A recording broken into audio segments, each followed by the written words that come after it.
This young American college student. This is his statement released just moments ago. We hold North Korea accountable for Otto Warmbier's unjust imprisonment. We demand the release of 3 other Americans who have been illegally detained. These are the Americans whose lives are still in jeopardy. One of them obviously in silhouette there on the right-hand side. So this statement was sort of part of a 1-2 punch this evening. Before that, we heard from the president. He was calm but defiant. Watch. I just wanted to pass on word that Otto Warmbier has just passed away. He spent 1.5 years in North Korea. A lot of bad things happened, but at least we got him home to be with his parents, where they were so happy to see him, even though he was in very tough condition, but he just passed away a little while ago. It's a brutal regime, and we'll be able to handle it. We'll be able to handle it. There is Otto Warmbier on the right-hand side, left-hand side rather, of your screen. So how to handle Kim Jong-un, whose regime continues to test the boundaries of what they can get away with on the world stage. Will America seek retaliation for what amounts to the murder of a U.S. citizen by a foreign government? Whatever the answer tonight, an Ohio family should never have had to have lost their son over this. He was stealing a poster. So they're now dealing with the unthinkable. The Warmbier family releasing a statement a short time ago. Unfortunately, the awful, torturous mistreatment our son received at the hands of the North Koreans ensured that no other outcome was possible beyond the sad one we experienced today. Here now, Michael Malice, the author of Dear Reader, the unauthorized biography of Kim Jong-il. Thank you very much, Michael, for being here tonight. What's your take? What do you believe happened to him that put him in such dire condition? I don't believe for a second that he was in a coma for a year in North Korea. You don't have the medical care to keep someone in a coma in North Korea. They don't put people in comas. They put people in coffins. This is a regime that has no respect for human life. And imagine what it's like living in this country now for 70 years ongoing this regime, where at any time this can happen to you. You have to live there from morning to night, knowing your mother, your son, your sister, your brother can be taken away in the middle of the night, and you'll never have an explanation. And if you ask questions about what happened to them, you yourself will be in trouble. So now maybe the one little piece of good that comes with this disgusting tragedy is that people can start to understand just the levels of depravity that the North Korean government is capable of.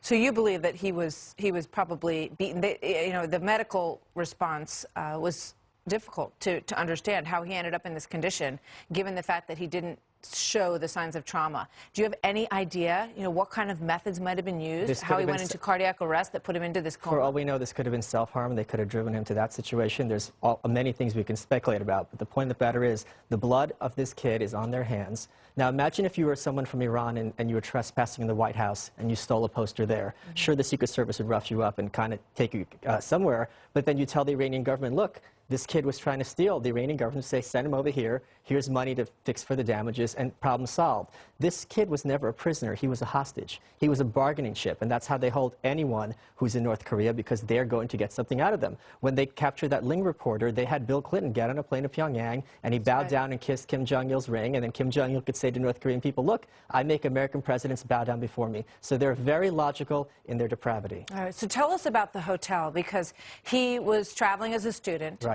Went to this hotel, and you said there's a secret floor there. Right. That people are sort of challenged to spend time on. Why? Well, What's there? I mean, I was at that hotel. I was on his floor. So there's some blog out there where back in the day, kids used to kind of go where you're not supposed to in that hotel. Mm-hmm. And there's secret cameras there. And when he went on that floor, supposedly, there's posters there, and he tried to take one. And the thing is, this poster, according to North Koreans, had a portrait of the leader. Now, the leaders there are deified. So when your house is flooded, you have portraits of the leaders on your wall. You're supposed to save those portraits at the cost of your own life. There's a story of a North Korean who was lighting a cigarette with the newspaper. That picture was of the leader, and he got sent to prison. So they have this veneration for the iconography of the leaders, which they take very seriously. Now, if you're a North Korean security guard and you see the kid doing this, you have to turn him in or your life's in danger. So there's this whole series of dominoes to ensure the absolute horrific things happen. It's unbelievable. So now we hear the president saying that we're going to handle this, and we hear Rex Tillerson saying we have 3 more people there, and we want them back. Yes. what changes? Do you see this administration as dealing with these three people differently than we've seen in the past? In 2001 or 2, North Korea admitted to the Japanese prime minister they've been kidnapping Japanese citizens for decades, and that there were dozens of them in North Korea, that they were being held to teach them how to be spies. So I don't know if this is going to change at all. We've known they've kidnapped people for many, many years, and people have complained, and they have nuclear weapons, and they're defiant, and there's no easy answer when you're dealing with a bunch of gangsters who are glad to kill their own. Well, the blood on this young man is on their hands. Absolutely. And we all need to remember that. Thank you, Michael. Thank you, Good Melissa. to see you tonight. So joining me now with more, General Jack Keane, Fox News military analyst and chairman of the Institute for the Study of War. Jack, good evening to you. You're listening to this conversation. Your thoughts on militarily, what do we do in this situation? How do we retaliate? Well, first of all, I totally agree that there was murder committed here by the North Koreans. They usually take our people as hostages, as our guest just said, use them as a bargaining chip. And something went wrong here, I suspect, that they overstepped their bounds and killed this youngster. But nonetheless, I think the one thing it will help us with from his death, certainly, it'll strengthen our resolve that we really have to do something once and for all about this regime. I kind of think the administration is there, but I think this will make it toughen them up a little bit to take these guys on if they need to. And also, our patience with China is going to run out here if China doesn't really begin to get some noticeable results that is beginning to change the behavior of the North Koreans. And obviously, our major diplomatic and economic sanctions is coming through China's hands here. And if that doesn't work, then we're going to likely have to go it alone here with some very tough sanctions on North Korea. Also, I believe we have to look hard at some sanctions on China, hard at get tough policy with China throughout the Western Pacific and the South China Sea. So I think the administration will give China some more time, but I suspect their patience is running out. So you believe messages are being sent, is what I'm hearing from you in terms of, there's no doubt in my mind administration to China. I want to ask you about the other big developing situation with Syria and what is going on in the push to eradicate ISIS from Raqqa. We shot down a Syrian fighter jet, which is a pretty bold move, and I would imagine that you think it was the right one. Well, yeah, absolutely. I mean, Syrian pro-regime ground forces were trying to attack our ground forces, coalition forces, and they also bombed them. Syrian air forces bombed them, and we retaliated. And we're going to do what's necessary in Syria or Iraq to protect our people who are supporting the forces on the ground. And that we're not going to stand for anything like that. I also believe that Russia's threat that they impose if we fly west of the Euphrates, well, we've conducted 4 actions west of the Euphrates in the last year with use of air power, and their threat that if we fly west of the Euphrates, they're going to shoot us down. I think that's more bluster than anything else. It's intended to soothe the wounds of the Syrian military, and particularly their Air Force, that Russia kind of has their back. But Russia, Martha, does not want to tangle with the United States. Their capability, the Russian capability at that airfield that they have in Syria is vulnerable, even though they have sophisticated missile defense there. If they shot down one of our airplanes, we would probably take everything out that they have at that airfield. They know that. They know our air power capability in the Middle East on land and also at sea is significant. But Jack, before I let you go, this is basically a proxy fight now. This is Iran and the United States on the other side. We've got Iran, Syria, Russia on one side. You've got the United States and the Saudis and others on the other, fighting over who's going to dominate this area once ISIS is done, correct? Yeah, the Iranians are the strategists here, Martha. They drive the thinking on what needs to be done in Syria. And the Iranians are very concerned about, after ISIS is cleared out from Raqqa all the way down through the Euphrates River Valley as it goes into Iraq, that the United States will maintain influence over that area by the coalition forces that will be occupying that area. The Iranians want to form an arc of influence from Iran through Iraq, through Syria and the Euphrates River Valley, all the way to the western part of Syria. That's what's happening. Jack, thank you very much. General Jack Keane. Always good to see you, sir. So we have this news breaking in the last hour. Senate GOP leaders are planning to vote next week on legislation to repeal large chunks of the Affordable Care Act, prompting these very tough words from the Senate Democratic leader on the process. Watch this. For something as important as this, to say that we're having regular order, to say that we're having an amendment process, in all due respect, is a joke. So what about all those calls that we had last week for more unity and perhaps a little bit of coming together on health care? We're going to talk about that, plus suspected terror in 2 European capitals in the last 24 hours. What will represent a breaking point, and how do we keep it from coming here to our shores? That big debate coming up right after this. Stay with us. My message to Londoners and those actually across the country is that... So we are back, and we do have a little bit of good news to report tonight, and it is on Congressman Steve Scalise. His condition improving from critical to serious now, following last week's horrific shooting at a congressional baseball practice. Earlier today, the Alexandria police chief highlighting the courage of those men and women in blue who rushed into action. You can't teach the kind of courage and instinct that I saw from the 3 officers that are over here. That comes from within. That comes when somebody pins on the badge and they decide that they want to be a public servant and a cop. You can't teach that.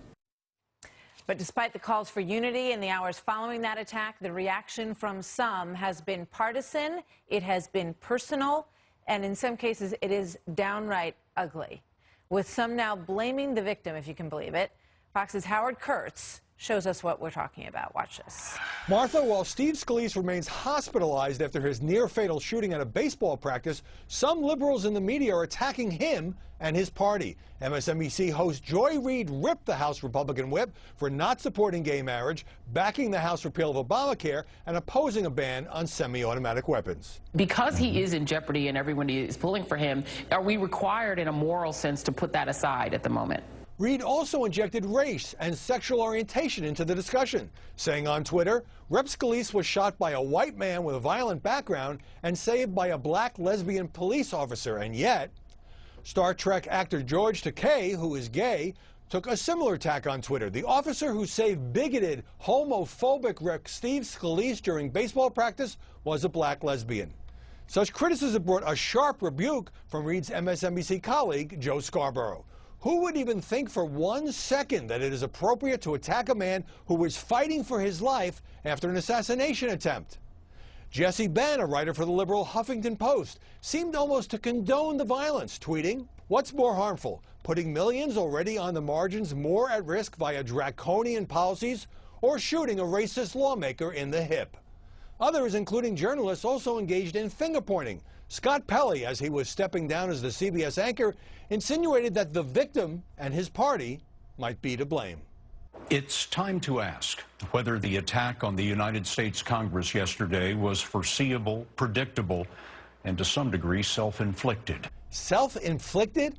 While Pelley pointed to inflammatory rhetoric on both sides, he devoted the most time to the president's heated criticism of the press. President Trump was asked whether he worried that that language would incite violence. His pause indicated it had never crossed his mind, and then he said, "No, that doesn't worry me." What should worry all of us is any attempt at guilt by association, blaming political rhetoric, which, yes, both sides should tone down, for a man who hated Republicans bringing a rifle to a baseball diamond. And to slam a wounded lawmaker because you don't like his politics should also be way out of bounds. Martha? Thank you very much. Howie Kurtz here with more. Guy Benson, political editor of townhall.com and a Fox News contributor. Zach Buchanan is a former DNC advisor. Gentlemen, welcome to both of you. Guy, you wrote an excellent piece on this. You know, the idea, it's hard to know where to begin with this. I mean, you look at what Joy Reid said. You look at the way that Scott Pelley chose to use his final broadcast to basically point fingers at the president and to say that he has essentially incited the violence that we saw on that baseball field last week. Everybody wants to put everyone in a box, give everyone labels. And the way that Joy Reid went after him by saying, you know, well, we know he's this, this, and this, you know, giving him all these homophobic slurs and the rest that you just saw, and then say, but we won't do that because the poor man's lying in the hospital. I mean, really, Guy. Yeah, and I found it really deeply unseemly that some on the left, including Ms. Reed, decided to take the Scalise shooting and turn it into a tale about identity politics, when in fact it was a tale against identity politics. When those shots, Martha, started to ring out and lives were on the line, those officers thought about duty and honor and courage and shared humanity. What didn't matter to them were race and gender and sexual orientation or the political views of the people that they were protecting, which was their job. Thank God those officers had the moral clarity and the professionalism to reject this nonsense and do their jobs, which is why the only fatality was the assailant. Yeah. She talked about his take on traditional marriage, Zach, and, suggested that this lesbian officer might somehow think twice. We now know from what we've read about this, the families are very close. Steve Scalise's family and Officer Griner are very close. I mean, to ascribe that kind of thinking to her, I think is so offensive. I mean, I guess, can anybody stick up for what she has said here? Look, I think that the politicization needs to stop and end when these kinds of things happen. This is a tragedy, and all we hope is for Congressman Scalise to get better and to get back to work. But let's be clear, the politicization is happening on the right as well. I mean, if you look at what's happening in the Georgia congressional election right now, we have the chairman of or a leader of the Republican Party down there, a Republican who says, I think the shooting is going to win this election for us. And the Republicans are actually running a TV ad in there with the shooting. I mean, that is disgusting. That is disgraceful. And I think that that I would like to see a little more condemnation from the Republicans when we talk about politicization. Guy, what do you say to that? I say that I don't like seeing that type of ad, and I did watch it today. I would like to see some consistency from the left, because this is not the line that they adopted after the Gabrielle Gifford shooting in 2011, where immediately the blame was put on Sarah Palin and the Tea Party and conservative talk radio, when there was absolutely no evidence that the right had anything to do. And they just did it again in the New York Times just days ago. This week, this shooter actually was a left-winger who watched left-wing programs, who hated Republicans and was a big Democrat and Bernie Sanders supporter. That doesn't make the left responsible for what he did. By the way, he ranted against the Republican in that Georgia race on Facebook, and he called her an expletive. I'm not blaming the left or Bernie or anyone else other than the shooter, but the left plays different games here, and when they have a chance to blame it on the right, they do it every time, and now they're so frustrated and angry and disgusted that Republicans are shoving back with some of the same tactics, which I don't like, but let's at least have some consistency. Zach, I'm going to give you the final word. Look, I think it speaks to. I'm very glad that Guy is saying that he does not approve of the TV ad that the Republicans are running right now, taking advantage of the shooting, or the fact that they think that Karen Handel has a chance to win and will win because of this shooting. I'm very glad that he's saying that that is a disgusting tactic. Yeah, I think we can all agree on that. Gentlemen, thank you very much. Good to see both of you tonight. So Americans watch what is happening in Europe in the past few weeks in shock. The great capitals of the continent are under attack, attack after attack, every single week it seems. Have our allies ignored the threat for too long? The top spokesman for the Council on American Islamic Relations, Ahmed Rahab, and Dr. Zuhdi Jasser are here to debate. Plus, gunfire rips through a favorite summer beach town. A mysterious crash kills U.S. sailors, and Bill Cosby may be celebrating, but is he jumping the gun here? The only disappointment, so to speak, is that... Story tonight, but now here are some of the other newsmakers of the evening.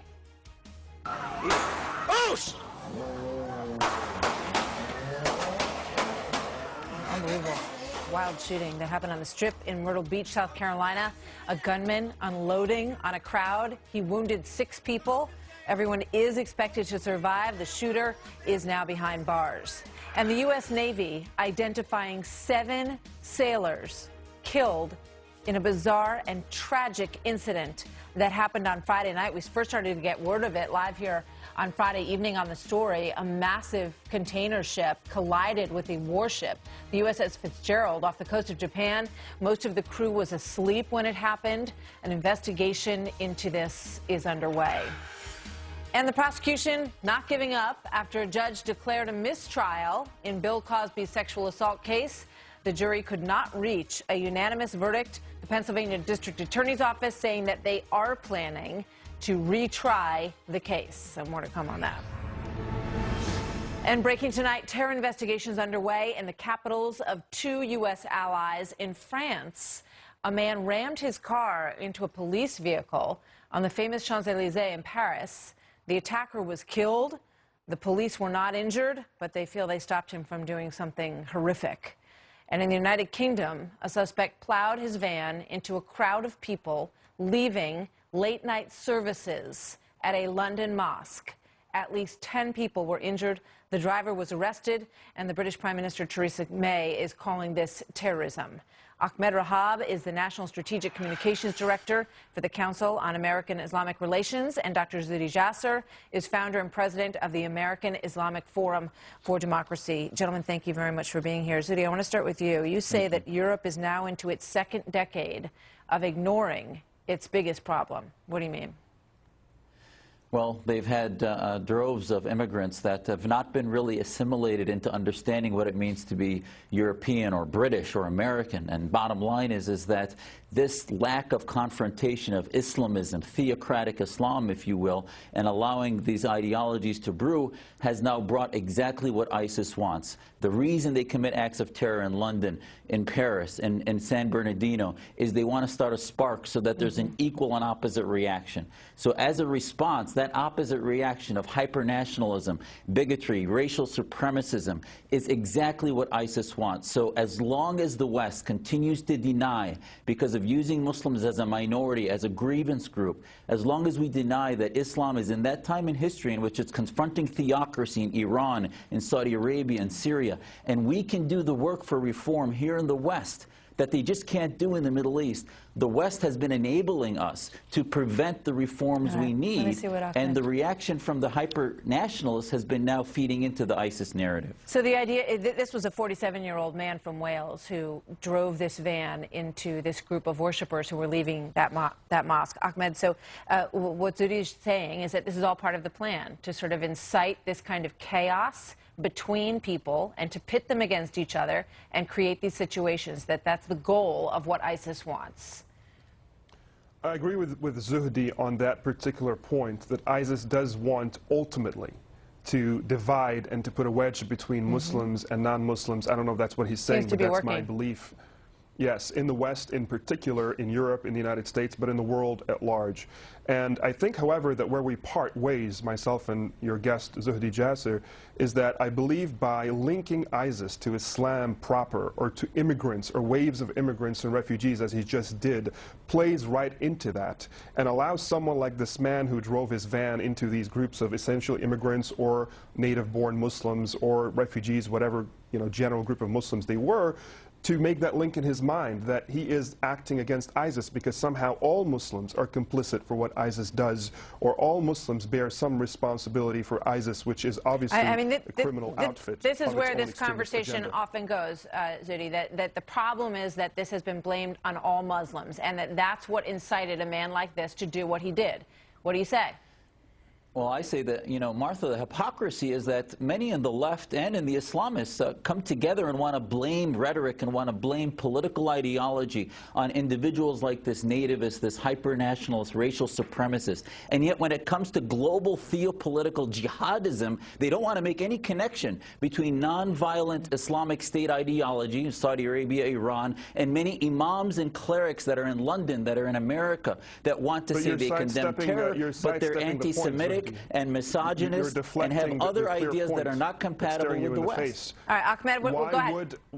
Why would this man drive his van into British Muslims who are worshiping in their mosque? Because he's playing into exactly what the Islamists want. Because he has bought into what Zuhdi is saying. He has bought into the notion he bought into what Zuhdi is saying, or he bought into...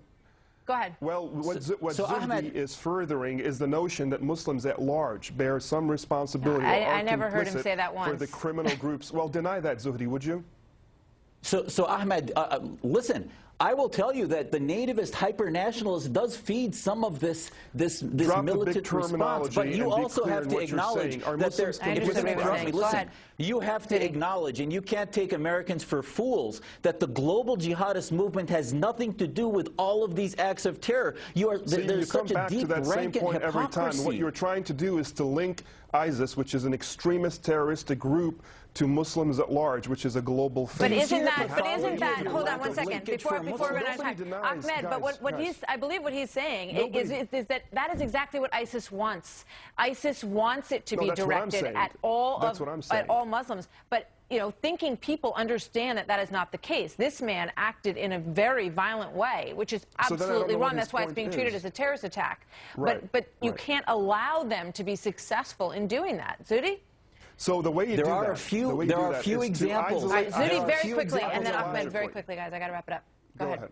Ahmed, there are a few examples of militants like this guy, but the proportionality of global jihadism, which you continue to deny a link of the nonviolent ideology of Islamism to the militant reactions that we have to protect our country from, and you are avoiding the leadership necessary to acknowledge, yes, there may be a link with this guy's ideology and his actions, just as we have to link jihadism with militant jihadism. Not too long ago, just, you know, people who are watching can DVR back. You started off by saying the increase in immigrants are part of the problem of ISIS. You cannot make that link. You cannot talk about immigration. Not all immigrants, the Islamists, the 20 to 30% of Islamists that are theocrats are the problem. Have to pick it up next time. Thank you very much to you both. All right, still ahead tonight, a major First Amendment ruling that was handed down by the Supreme Court today. And even though they weren't directly involved, why are the Washington Redskins very happy about this tonight? Plus, is President Trump under investigation or not? If you watch the Sunday shows, you know there's a lot of back and forth about this. Judge Andrew Napolitano joins us with his thoughts on whether or not that is the case. And then David Bossie and Marie Harf join me to debate the fallout tonight when we come back. The president has not been notified by anyone that he's under investigation. Conflicting information from President Trump's legal team. In a tweet last week, the president seemingly admitted that he was under investigation by Special Prosecutor Robert Mueller. And when Jay Sekulow, a member of his team, his legal team, was asked to clear that up, things only got a little murkier. Watch. Now he's being investigated by the Department of Justice. So he's being investigated for taking the action that the Attorney General and Deputy Attorney General recommended him to take by the agency who recommended the termination. Let me be crystal clear so you completely understand. We have not received, nor are we aware of any investigation of the President of the United States. Sir, you just said 2 times that he's being investigated. No. The context of the tweet, I just gave you the legal theory, Chris, of how the Constitution works. Jay, this tape will speak for itself. You said he is being investigated. Yeah. Pretty much does, right? Okay, here now, Fox News senior judicial analyst, Judge Andrew Napolitano. So is Jay Sekulow, who I know you know, and we all know, he's been on here many times. Is he serving the president well? Well, let me tell you what I think he's doing. I think he is, first of all, Chris Wallace, we all know him, is a great interrogator, and Chris was correct. Jay did twice say, you ran the clips. He absolutely did. The president's being investigated. So there are investigations and there are investigations, no surprise. Jay, but the president's being investigated. Correct. In my view, the president is being investigated. I'll tell you why in a minute. But with respect to Jay, Jay was answering the technical question, have we received formal notice of the investigation? Well, the federal government, the Department of Justice, the FBI doesn't give you that formal notice until they are well into the investigation. And they don't have to. And they have decided to target you, meaning they have decided to present evidence to a grand jury. The president cannot be indicted while he is the sitting president, so they are not going to target the president of the United States, so they will probably never send the formal notification. But there are many, many steps in the investigatory process that precede the formal notification, and I suggest to you those steps are going on now. All I have to say is, you know, well, obviously they're looking into the president's campaign, Correct. and he would fall under that big umbrella. We're not worried about anything. We're not concerned. I mean, it's not that hard. That would have been a more credible answer. Now, Jay knows more about the president's case than I do. Jay's on the legal team. But the former director of the FBI... But likely the president said, you better go out there and tell them I'm not under investigation. Right. That's probably what happened. knowing the president as we both do. But the former director of the FBI laid out enough of a case, not to indict or convict, but to commence an investigation. And it is the things that Jim Comey said under oath. Into the obstruction of justice. Correct. Combined with whatever else he gave, probably his memoranda and who knows what else, to the special prosecutor, that for sure, in my opinion, triggered the beginning of the investigation, earliest stage. I want to put the two legal teams up on the screen because we keep hearing every day about the different people who have been hired. Mueller is hiring a very impressive team, and there's a look at Trump's legal team, Mark Kasowitz, John Dowd on the right, who's a Major League Baseball attorney, or has represented them, Jay Sekulow, who you just saw, and Michael Bowe, who we don't have a picture of, apparently. Here's Mueller's team, a couple of missing faces there as well, but those are some of the individuals that he has assembled. Who has the better team? Well, Bob Mueller has the most experienced team with the Justice Department and with criminal prosecutions, and I mean very, very serious, high-end, white-collar criminal prosecution. And Ron case handled by one of them, for example. Correct. On the president's team, again, I'm very fond of Jay because we know him so well. John Dowd is among the more senior people in the criminal defense bar in Washington, D.C., and he knows everybody as well. I'm very fond of Mark Kasowitz, but he's not a criminal defense guy. He's a team leader and a strategist. Judge, I think you're going to see a lot more faces on those screens the next time we do this. I think so, too. Judge, thank you. You're Good welcome. to see you, as always. So let's bring in David Bossie, the president of Citizens United, served as the deputy campaign manager for the Trump campaign, and Marie Harf, former spokesperson for the Obama State Department. Both are Fox News contributors. Welcome to both of you. Good to have you both here tonight. David, let me ask you, you just listened to the conversation the judge and I had.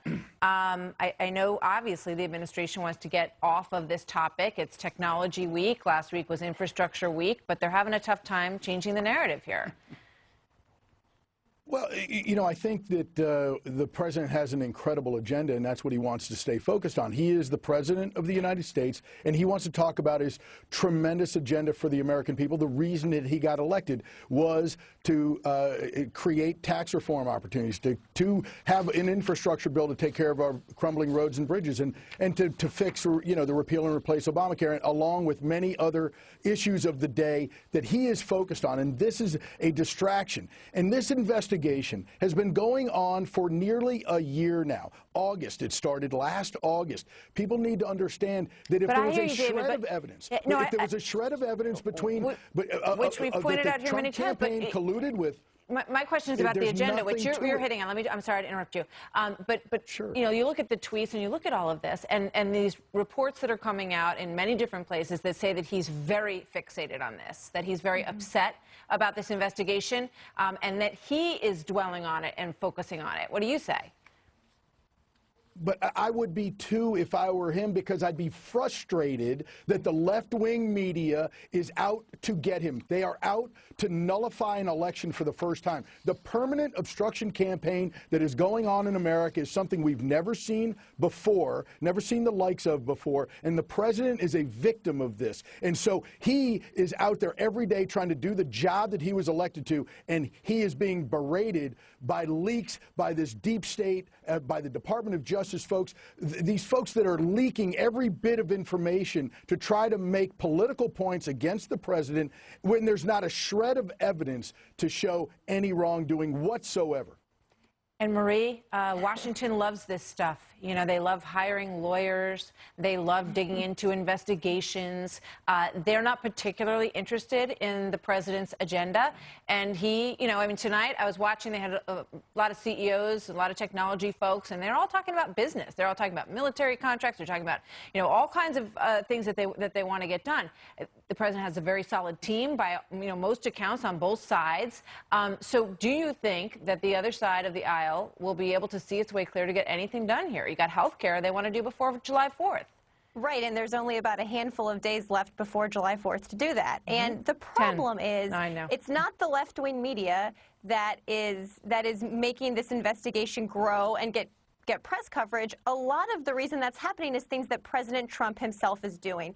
Look, sending Jay Sekulow out to say what he said has made that the news story today instead of Tech Week. That did not do President Trump any favors in terms of defending him. So if President Trump could stop the tweeting, could stop doing some of the things that has made this investigation have legs, then maybe we actually would be talking about the agenda. But the problem is he can't seem to help himself from doing that. And he would actually, I think, do better if he could. When he does extraordinarily well. So, I mean, but David, you know, you've known the president a long time. Can he do that? Well, his use of social media and social media platforms is one of the reasons that he's president of the United States. True. So that's a fact, and he knows it. So the other part of that is that he takes to social media to make sure he's able to bypass the left-wing media who's out to get him. And so he's able to speak directly to the American people. And in only 140 characters, he can only do so much. So yeah. I'm a believer in his use of Twitter.